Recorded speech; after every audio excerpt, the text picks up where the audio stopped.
स्वामींना आपण घरात आणत नाही, स्वामींना आपण घरात प्रतिष्ठित करत नाही, स्वामींची प्रतिष्ठापना आपण करत नाही, तर लक्षात घ्या ब्रह्मांड नायकाची इच्छा असते. स्वामी समर्थ महाराजांची ज्यांना आपण परब्रह्म म्हणतो त्या भगवंताची इच्छा असते, म्हणून या सगळ्या गोष्टी होतात.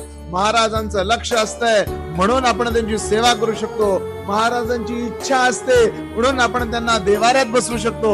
महाराजांची इच्छा असते म्हणून आपण नित्य सेवा करू शकतो. लक्षात घ्या ब्रह्मांड नायकाने ठरवलंय की कोण माझा भक्त होणार. ब्रह्मांड नायकाने ठरवलंय की कुणाचा उद्धार होणार, म्हणून आणि म्हणूनच आपल्याकडून या सेवा घडतात. लक्षात घ्या करता करविता देता न्याय करता सगळं स्वामी स्वामी स्वामी आहे. महाराजांनी ठरवलंय म्हणून सेवा करतोय. हे वाक्य आयुष्यभर डोक्यात ठेवा.